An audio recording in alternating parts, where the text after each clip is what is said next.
जिनके कमर में आए दिन दर्द रहता है। मुझे लगता है कि हर दूसरे घर में कोई ना कोई एक पेशेंट आपको जरूर मिल जाएगा जिनके कमर में कभी ना कभी दर्द रहता है। अमूमन हर दूसरे दिन या फिर रोज दर्द रहने वाले लोग भी तो आज ये वीडियो उन लोगों को बहुत काम आने वाला है। ये डिस्क जाके नस को दबाती है। अगर ध्यान देंगे यहाँ पे एक लाल रंग का एक पार्ट निकला हुआ है जी। ये नस को दबा रहा है। अगर बायां नस दब रहा है तो बाएं पैर में दर्द होगा, दायां नस दब रहा है दाएं पैर में दर्द हो रहा है, अगर मेन नस दब रही है तो कमर दर्द हो रहा है। तो पेशेंट 3 तरह के दर्द से प्रेजेंट करता है। आप बताइए कि कमर दर्द कितना खतरनाक भी हो सकता है लोगों के लिए, क्योंकि ये जो रीढ़ की हड्डी है, कमर बहुत अमूल्य चीज है जी। बुजुर्गों के साथ होता है कि पूरा पैर दर्द, कमर दर्द उस केस में होता है, लेकिन आजकल उसके बाद फिक्सेशन करते हैं। आजकल ये वाला जो दर्द है कितने साल में शुरू हो जा रहा है? हर तीसरे घर में आपको एक पेशेंट मिलेगा, इतना कॉमन हो चुका है। इसके लिए हमारा लाइफस्टाइल जिम्मेदार है।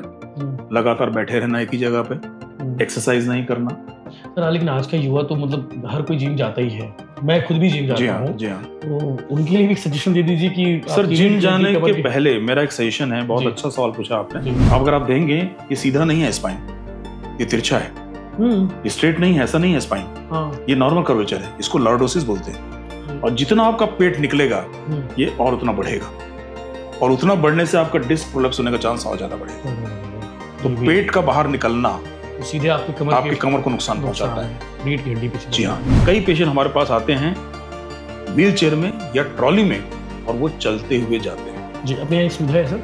हमारे यहाँ सुविधा है। हमने पिछले कुछ महीनों में 500 से ऊपर केसेस कर चुके हैं सफलतापूर्वक, और हमारे रिजल्ट्स 95%। नमस्कार, जय जोहार, जय छत्तीसगढ़। मैं यशवंत साहू और आप देखना शुरू कर चुके हैं भिलाई टाइम्स। और इस वीडियो को वो लोग जरूर देखें जिनके कमर में आए दिन दर्द रहता है। मुझे लगता है कि हर दूसरे घर में कोई ना कोई एक पेशेंट आपको जरूर मिल जाएगा जिनके कमर में कभी ना कभी दर्द रहता है। अमूमन हर दूसरे दिन या फिर रोज दर्द रहने वाले लोग भी बहुत हैं। तो आज ये वीडियो उन लोगों को बहुत काम आने वाला है। उनकी आंखें खुलने वाली है कि वो दर्द आखिर क्या है, उसका इलाज क्या है। एक और चीज आपको ये भी मालूम होगा कि हर कमर दर्द का इलाज ऑपरेशन नहीं होता, और भी बहुत सारी चीजें होती हैं। तो उन सारे विषयों पर बात करने के लिए मेरे साथ में है न्यूरोसर्जन डॉक्टर राजन तिवारी सर, जो आज इस विषय पर गंभीरता से बात करेंगे। आपके हर सवाल, आपके मन में जो सवाल होंगे कमर दर्द को लेके, उन सारे सवालों के जवाब देने की कोशिश करेंगे और बहुत आसान शब्दों में बताएंगे कि कमर दर्द का इलाज आखिर क्या होता है। बहुत छोटा सा टॉपिक है कमर दर्द। मुझे लगता है कि इस पर कोई लोग बात भी नहीं करते। लोग बोलते हैं कि भैया कमर दर्द हो रहा है तो दवाई लेके खा लेते हैं, बहुत ज्यादा हुआ तो डॉक्टर के पास जाते हैं, और डॉक्टर के पास गए उसके बाद जो उन्हें तकलीफें होती है, जो परेशानी होती है, क्योंकि सही इलाज सही समय पर नहीं मिल पाना भी अपने आप में ये बीमारी है। सर नमस्ते, जय जोहार। नमस्कार, जय जोहार। थैंक यू सर, आपने अपना कीमती समय दिया, ओपीडी से अपना टाइम निकाला आपने। क्योंकि कमर दर्द सर बहुत एक ऐसी समस्या है, मुझे लगता है कि हर दूसरे घर की एक प्रॉब्लम होगी, हर दूसरे घर में एक कमर दर्द का पेशेंट मिल ही जाएगा। बिल्कुल सही बोला आपने। लेकिन लोग कंफ्यूज होते हैं। लोग लगता है कि मेडिकल से दवाई ले लिए या फिर किसी डॉक्टर के पास चले गए, गांव के शहर के मोहल्ले गए और खा लिए और पेन किलर खा के ठीक होते हैं। आप बताइए कि कमर दर्द कितना खतरनाक भी हो सकता है लोगों के लिए, क्योंकि ये जो रीढ़ की हड्डी है, कमर बहुत अमूल्य चीज है। एक्सप्लेन करिए सर इसके बारे में, समझाइए कि इसका इलाज और कैसे बेहतर तरीके से सरल शब्दों में कैसे हो सकता है। सभी दर्शकों को नमस्कार मेरा, और धन्यवाद मुझे इस सब्जेक्ट पर बात करने के लिए, क्योंकि ये बहुत, जैसा आपने बताया, ये बहुत ही कॉमन प्रॉब्लम है और बहुत ही आम प्रॉब्लम है, और कई बार इसे बहुत हल्के तौर पे लिया जाता है, जिसके बाद में कुछ गंभीर परिणाम भी अनफॉर्चुनेटली पेशेंट्स को भुगतने पड़ते हैं। आज इस बातचीत का एक सार्थक प्रयास ये होगा कि हमारे सारे मरीजों, हमारे सारे कमर दर्द के मरीजों की बात पहुंचे कि कमर दर्द का इलाज कैसे होना चाहिए, एक प्रोटोकॉल के तहत होना चाहिए, जो मैं आपको पूरी तरह से एक्सप्लेन करूंगा। कमर दर्द को समझने से पहले हमें पहले रीढ़ की हड्डी का एक बनावट, ये एक मॉडल है, नकली मॉडल है जो लंबर स्पाइन, कमर को इंग्लिश में हम लोग लंबर स्पाइन बोलते हैं। रीढ़ की हड्डी के 3 पार्ट होते हैं, सर्वाइकल, गर्दन, पीठ, डॉर्सल और कमर लंबर। ये लंबर स्पाइन है। इसमें 1, 2, 3, 4, 5 वर्टिब्रा, इसको हम वर्टिब्रा बोलते हैं, और इसके बीच में डिस्क है। जैसा आप समझ लीजिए 2 ईंट के बीच में एक सीमेंट, इस तरह से इसकी स्ट्रक्चर बनी होती है। इसमें मेन एक स्पाइनल कॉर्ड होता है, जो कि येलो रंग की एक पट्टी दिख रही है, ये स्पाइनल कॉर्ड होता है। इसकी 2 शाखाएं, जैसे पेड़ की 2 टहनियां निकलती हैं, वैसे दोनों शाखाएं निकलती हैं, ये सारी जुड़ के पैरों में जाती हैं।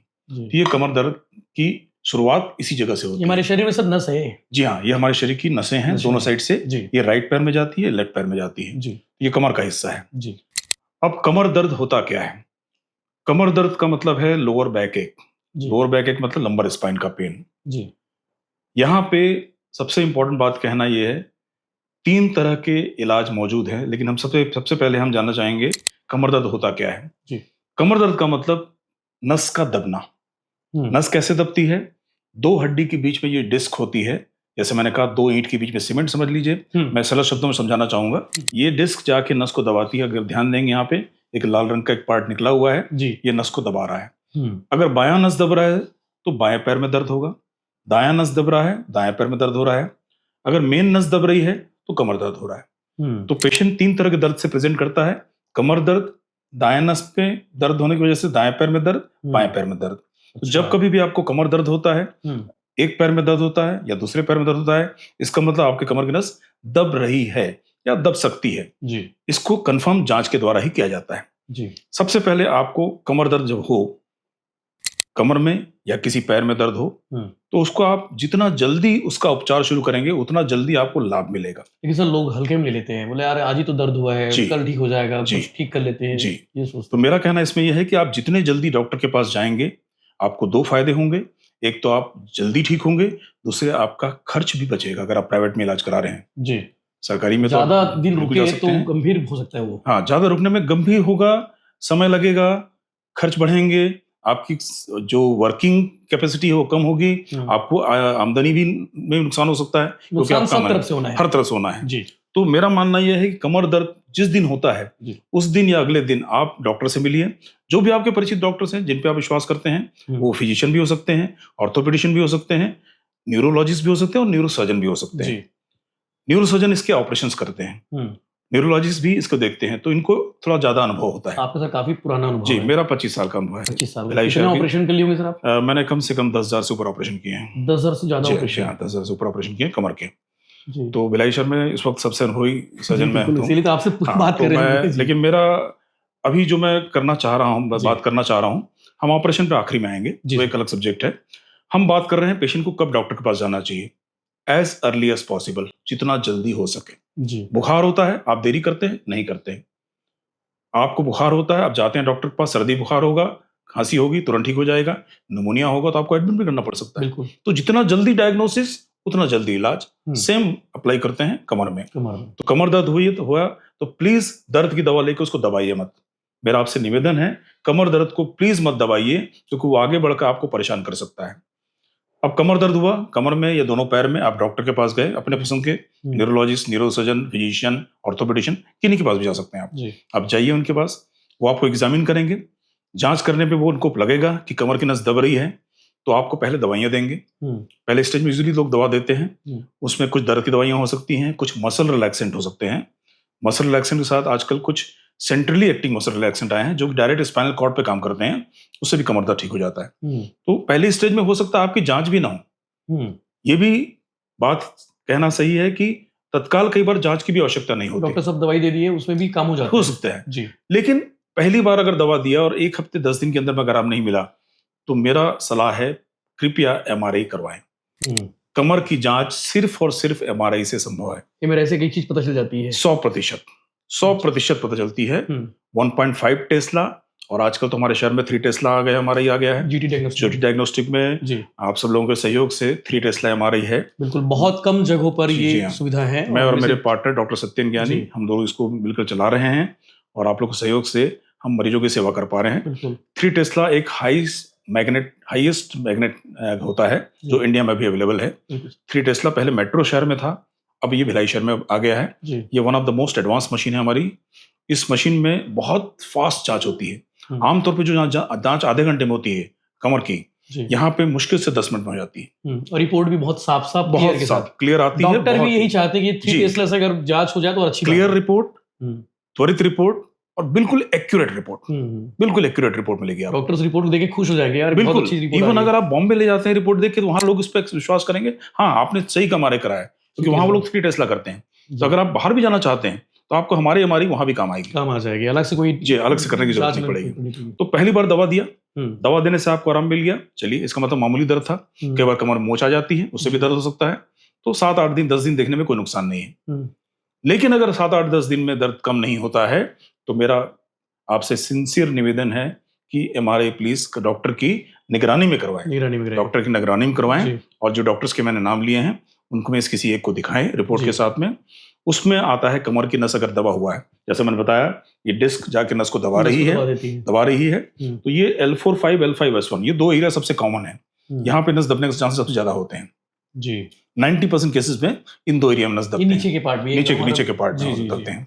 अच्छा, ये जब नस दबती है तो इससे आपके एक पैर में दर्द होता है, कभी दूसरे पैर में दर्द होता है, वो डिपेंड करता है किस तरह की नस दब रही है। पैर का दर्द होने का सीधा कनेक्शन है कमर की नसें हैं, तो लेफ्ट से जाएगा तो लेफ्ट पैर में दर्द होगा, ये क्लियर दिखता है आपको, आपके हमारे में पूरा क्लियर हो जाता है। बिल्कुल।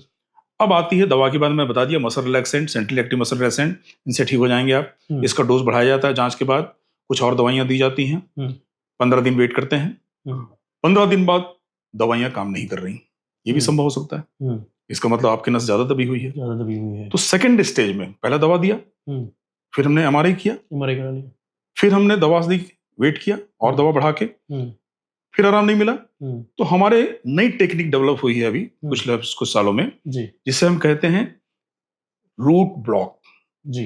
ये रूट है, ये नसों को रूट्स बोलते हैं, रूट्स। ये स्पाइनल कॉर्ड मेन है, इसकी 2 टहनियां जैसे निकलती हैं, शाखाएं, तो रूट्स हैं ये। इन रूट को, इसमें 2 पार्ट दिखेंगे, अगर आप ध्यान देंगे थोड़ा जूम करेंगे जी। इसमें 2 पार्ट है। बिल्कुल सर, 2 पार्ट है इसमें निकला हुआ है। इसको बोलते हैं सेंसरी, इसको बोलते हैं मोटर।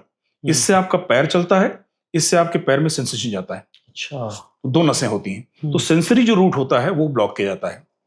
अब इसमें कुछ भ्रांतियां हैं कि कमर में इंजेक्शन लगा देने से पैर सुन्न हो जाएगा, पैर कमजोर हो जाएगा, संभव ही नहीं है, क्योंकि दोनों नसें अलग हैं। ये रूट ब्लॉक में सर इंजेक्शन लगाया जाता है? जी हाँ, एक इंजेक्शन लगाया जाता है कमर से, कमर के अंदर से एक नस इंजेक्शन जाता है जो जाके उस पर्टिकुलर रूट, सेंसरी रूट, अच्छा। याद रखिएगा, सेंसरी रूट को ब्लॉक किया जाता है। सेंसरी रूट ब्लॉक होता है, मोटर नहीं, इसलिए पैर कमजोर होने का चांस हो ही नहीं सकता, असंभव है। जो सेंसर हो रहा है उसी को ब्लॉक, जी हाँ, क्योंकि आप उस वायर को टच ही नहीं कर रहे हैं, तो वो कैसे डैमेज होगा। तो ये जो भ्रांति है कि नस ब्लॉक होने से पैर सुन्न हो जाता है, पूरी तरह से गलत है। सिर्फ आपका दर्द कम होता है, सुन्न कर देने से दर्द कम होता है। जैसे आपने करंट का प्रवाह बंद कर दिया, तो ना हम नस को काट रहे हैं, ना ही नस को कोई डैमेज कर रहे हैं, ना ही पैर के ताकत देने नस को टच कर रहे हैं, तो इसके कोई भी साइड इफेक्ट्स नहीं है। कृपया इस बात को नोट कर लें, रूट ब्लॉक का कोई भी साइड इफेक्ट्स नहीं है जी, 0। कितना कारगर है सर ये फायदा? ये 90% कारगर है, 90%। 100 में 90% पेशेंट ठीक होते हैं, तत्काल इलाज हो जाएगा। जी हाँ, तत्काल मतलब ऐसा होता है कि अपन ने पेशेंट को इंजेक्शन लगाया, उसके आधे घंटे से 1 घंटे के बाद उसका असर आना शुरू होता है। और कई पेशेंट हमारे पास आते हैं व्हील चेयर में या ट्रॉली में, और वो चलते हुए जाते हैं। जी, अपने यहाँ सुविधा है सर? हमारे यहाँ सुविधा है। हमने पिछले कुछ महीनों में 500 से ऊपर केसेस कर चुके हैं सफलतापूर्वक, और हमारे रिजल्ट्स 95% है। ग्रेट सर, जो हमने रिकॉर्ड रखे हैं पूरे 95% है। दर्द से तत्काल राहत विदिन हाफ एन आवर, आधे घंटे, हाँ आधे घंटे मिल जाता है। लेकिन हाँ, उसके बाद दवाइयां लेना जरूरी होता है जी। दवाइयों का जो कोर्स है वो मिनिमम 2 से 3 महीना रहता है, 2 से 3 महीना पड़ना पड़ता है। लेकिन उसमें सिर्फ एक कैप्सूल आती है जी, मैं दवा का कोई नाम नहीं लूंगा, लेकिन एक कैप्सूल आती है, उससे 2-3 महीना दिया जाता है, उससे पूरी तरह से आराम मिल जाता है। लेकिन फिर बाद में तकलीफ तो और नहीं होती होगी? ये डिपेंड करता है, हम मरीज को प्रिकॉशंस की सलाह देते हैं जी। प्रिकॉशन है मतलब झुकना नहीं है, आगे जमीन में नहीं बैठना है, भारी सामान नहीं उठाना है। कुछ दिनों की प्रिकॉशन 3 महीने, मैं 3 महीने की बात कर रहा हूँ, 3 महीने की बात कर रहा हूँ। ये प्रोटोकॉल 3 महीने का है जी। 3 महीने की सारी बातें 3 महीने की हो रही हैं, क्योंकि 3 महीने बाद तो आपको दर्द वैसे ही खत्म हो जाएगा। अब दर्द खत्म हो गया, उसके बाद आप जमीन बैठ सकते हैं, आप झुक भी सकते हैं जी, सब कुछ कर सकते हैं जी। यहाँ पे मैं एक बात कहना चाहूंगा, यहाँ पे ये रूट ब्लॉक का ऑप्शन कई बार कुछ पेशेंट जल्दी भी लेना चाहते हैं। जैसे कोई पेशेंट है जिसको कोई मीटिंग में जाना है, बाहर शहर से ट्रेवल करना है, दर्द से परेशान है, जी हाँ। मेरे पास कुछ भक्त आते हैं जो वैष्णो देवी जाना चाहते हैं जी, उतनी तो चढ़ाई करना चाहते हैं, बद्रीनाथ केदारनाथ जाना चाहते हैं, तो उस चढ़ाई करने के लिए उनका फिट होना जरूरी है। अब उनका भाव है मन में जाना ही है, समय तय हो चुका है, सारी बुकिंग्स हो चुकी हैं, तो उस केसेस में कई बार हमें रूट ब्लॉक इस तरह से भी लगाना पड़ता है कि उन्हें जल्दी आराम दे, बिल्कुल। क्योंकि उनके पास दवा लेने का समय नहीं होता। ये पेशेंट की चॉइस होती है। जी जी जी। हम सलाह देते हैं वो कि दर्द में परेशान है, जी हाँ, दर्द से लेकिन वो जाना भी चाहता जाना भी चाहते हैं, है ना। मैं उसके भाव को, उसकी भक्ति को बहुत सम्मान कर रहा हूँ, जी। तो मैं उससे पूछता हूँ क्या हम इंजेक्शन पहले लगा दें ताकि आप उस सफर को तय कर सकें आराम से। कर सके। तो कई लोग ऐसे भी होते हैं, कुछ बिजनेस मीटिंग में जाना चाहते हैं, कुछ ऐसे लोग हैं जो धान में कटाई का काम है, सर हम काम नहीं रोक सकते, घर में नुकसान हो जाएगा, तो हम कहते हैं भाई आप पहले लगा लीजिए। तो ये इंडिकेशन भी बनते हैं आजकल, ये कुछ प्रैक्टिकल इंडिकेशंस हैं।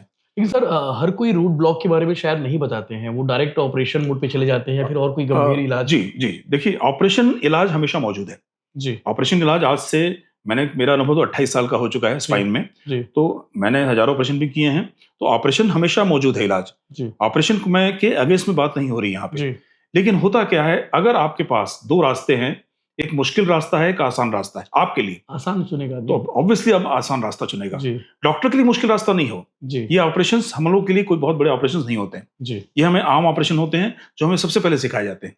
तो इस ऑपरेशन को हर न्यूरोसर्जन कर सकता है जी। हर न्यूरोसर्जन जो इवन जूनियर है, नया है, वो भी कर सकता है। चाहे तो आप हर कमर दर्द की चीज का ऑपरेशन इलाज कर सकते हैं, लेकिन नहीं। लेकिन मैंने कहा ना, मेरे पास दो मुश्किल रास्ते हैं, एक आसान रास्ता है पेशेंट के लिए। पेशेंट की पर्सपेक्टिव बात कर रहा हूं मैं जी। तो पेशेंट हमेशा आसान रास्ता ही चुनना चाहेगा। बट कुछ लोग ऐसे भी होते हैं जिन्हें फिटनेस चाहिए, जिम जाना है, स्पोर्ट्स में एक्टिव होना है। कई लोग ऐसे होते हैं जिनको एनडीए में जाना होता है, सेना में जाना होता है, एकदम फिट रहना, उनको वहां फिट रहना जरूरी है। इसलिए मैंने कहा इंडिकेशन पेशेंट की नीड पर भी डिपेंड करता है। कोई बुक में नहीं लिखा हुआ है ये, लेकिन अगर किसी को सेना में जाना है, पुलिस में भर्ती होना है, तो उसे या तो इंजेक्शन लगा के ठीक होना होगा या उसे ऑपरेशन करा के ठीक होना होगा, क्योंकि ऑपरेशन के भी कोई साइड इफेक्ट्स नहीं है अब जी। पहले वक्त में जब हम ऑपरेशन करते थे, आज से 25 साल पहले, उस वक्त क्या हुआ था ऑपरेशन थोड़ा सा एक बड़ा प्रोसीजर होता था। उसमें हम लोग इसको लैमिना बोलते हैं, इसको लैमिनेक्टोमी करते थे, इसको काटते थे और नीचे जाके डिस्क को निकालते थे। पेट के अंदर साइड में सर ये पीठ का पिछला है और अंदर साइड में ये पीठ का हिस्सा है, ये आगे का हिस्सा है, ये पेट का हिस्सा है, ये पीठ का हिस्सा है। तो लिटा के पेशेंट को उल्टा ये लेमिनेट को काट करके अंदर जाके डिस्क निकालते थे। इसके बाद पेशेंट को कम से कम 15-20 दिन आराम करना होता था, झुकना नहीं होता था, भारी काम नहीं करना होता था। 3 महीने बाद पेशेंट फिट हो जाता था। चीर फाड़ अलग हुआ है। हाँ, 3 महीने बाद लेकिन पेशेंट फिट हो जाता था। मैंने तो 10 ऑपरेशन किए हैं, आज तक कोई पेशेंट वापस लौट के नहीं आया है, तो सब ठीक हुए होंगे, तो ठीक होते थे। लेकिन आजकल टेक्निक चेंज हो गई है, अब सारा कुछ एंडोस्कोपिक होने वाला है। एंडोस्कोपी में क्या करते हैं, यहाँ पे होल से जाते हैं, 1 सेंटीमीटर का ऑपरेशन चीरा लगता है, होल से अंदर जाते हैं, डिस्क को निकालते हैं बिना मैक्सिमम बोन कटिंग किए हुए, मिनिमम बोन कटिंग, और कई बार तो नो बोन कटिंग।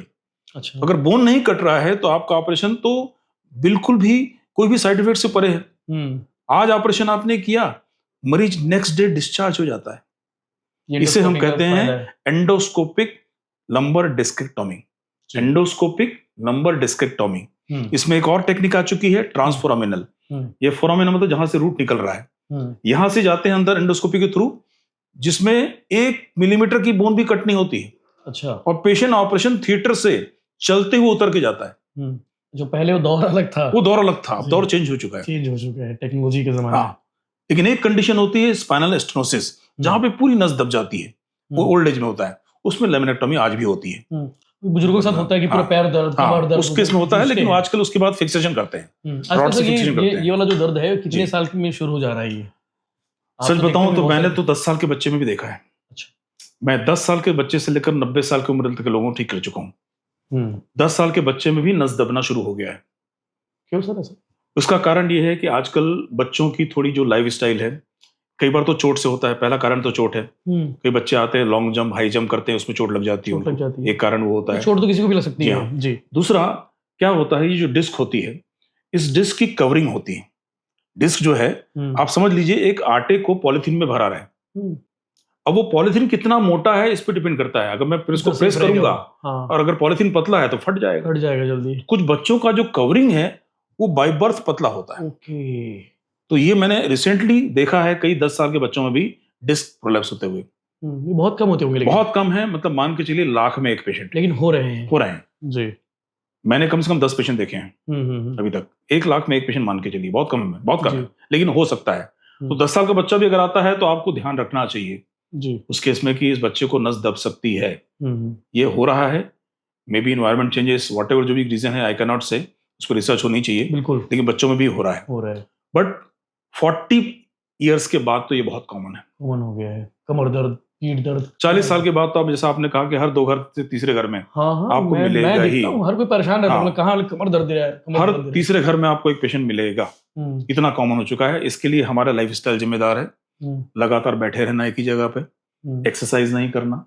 सर लेकिन आज का युवा तो मतलब हर कोई जिम जाता ही है, मैं खुद भी जिम जी जाता हाँ, हूँ, जी हाँ। तो उनके लिए भी सजेशन दे दीजिए कि सर आपकी जिम भी जाने कमर के पहले मेरा एक सजेशन है, बहुत जी। अच्छा सवाल पूछा आपने। जी।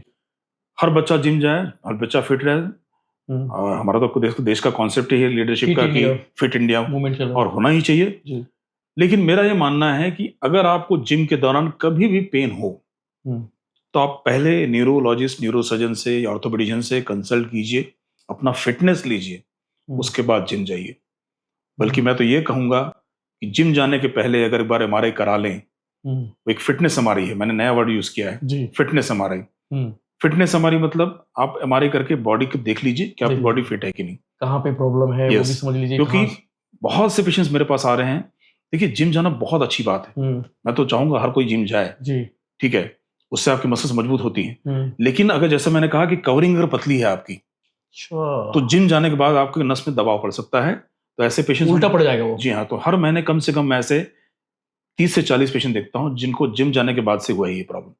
लेकिन उनकी कवरिंग ही पतली थी, कवरिंग जिम जाने के बाद और उनको तकलीफ बढ़ गई। सारा कुल कवरिंग से रिलेटेड है। बहुत मतलब अब जो जिम जा रहे हैं उनके लिए बहुत खास एडवाइस सर ने दी है कि आप जिम जाते हैं तो जिम जाने से पहले या फिर जिम जाने के दौरान अगर ये चीज जरूर देख लीजिए, एक बार एमआरआई जरूर कराइए, एक बार परीक्षण करवा लीजिए, डॉक्टर से परीक्षण करा लीजिए। आपकी कवरिंग जो है, ये डिस्क जो कवरिंग है, ये कितनी मोटी है, पतली है, वो आपको समझ में आ जाएगा, उससे आपको क्लियर हो जाएगा। और ये 3 टेस्ला हमारे में और ज्यादा क्लियर होगा। मैं बता दूं आपको, 3 टेस्ला इस कवरिंग को बहुत अच्छी तरह दिखाता है। जिम जाने वाले सारे मेरे भाइयों बहनों, ये स्पेशल आप सर की बात को जरूर मान लीजिएगा, क्योंकि आपका ये शरीर से जुड़ा विषय है। बिल्कुल। और यदि यकीन मानिए, जिम जाना आपका कभी नहीं रुकेगा, सिर्फ आपको कुछ पर्टिकुलर जिम में एक्टिविटीज में मना करूंगा। हाँ, ये नहीं करना है, वो नहीं करना बस। उसके अलावा ऐसा नहीं है कि जिम जाना आपको बंद हो जाएगा। सीधा इम्पैक्ट सर बैक जो अपन मारते हैं, जो करते हैं जिम में, वो उस पे ज्यादा पड़ता है, तो हो सकता है वेट लिफ्टिंग जो है सर, वो नुकसान करती है। जी जी जी। वेट लिफ्टिंग, पुशअप्स, जी, ये सब नुकसान करती है। ट्रेडमिल वॉकिंग में कोई नुकसान नहीं है, ट्रेडमिल वॉकिंग में कोई नुकसान नहीं है, लेकिन ये डिपेंड करता है केस टू केस। एक बार एमआरआई करा लेना चाहिए, जो भी जिम जा रहे हैं करा के, क्योंकि आप जाइए जिम, आप मत रोकिए जी, आप स्पोर्ट्स के लिए सब अच्छी चीजें हैं। लेकिन ये जो लंबी सिटिंग का जो मैंने बताया, आजकल दौर चल रहा है, लगातार कई घंटे बैठे रहना, हम इसको सेडेंटरी लाइफस्टाइल बोलते हैं। इसकी वजह से पेट बाहर जब निकल जाना, पेट जब बाहर निकलता है तो आपकी स्पाइन का कर्वेचर चेंज होता है। ओबेसिटी में आपकी स्पाइन का कर्वेचर चेंज होता है। अब अगर आप देखेंगे, ये सीधा नहीं है स्पाइन, ये तिरछा है, ये स्ट्रेट नहीं है, ऐसा नहीं है स्पाइन। ये नॉर्मल कर्वेचर है, इसको लॉर्डोसिस बोलते हैं। और जितना आपका पेट निकलेगा, ये और उतना बढ़ेगा, और उतना बढ़ने से आपका डिस्क प्रोलैप्स होने का चांस और ज्यादा बढ़ेगा। तो पेट का बाहर निकलना वो सीधे आपकी कमर को नुकसान पहुंचाता है, रीढ़ की हड्डी पे। जी हाँ, तो कैलोरी बर्न इतना रखिए अपना, जितना आपका इंटेक है उतना कैलोरी बर्न रखिए, ताकि सेंट्रल ओबेसिटी, जो कि पेट की ओबेसिटी होती है, पेट में चर्बी जमा हो जाना, वो ना हो। बहुत सही सर, ये इंपॉर्टेंट चीज है जी।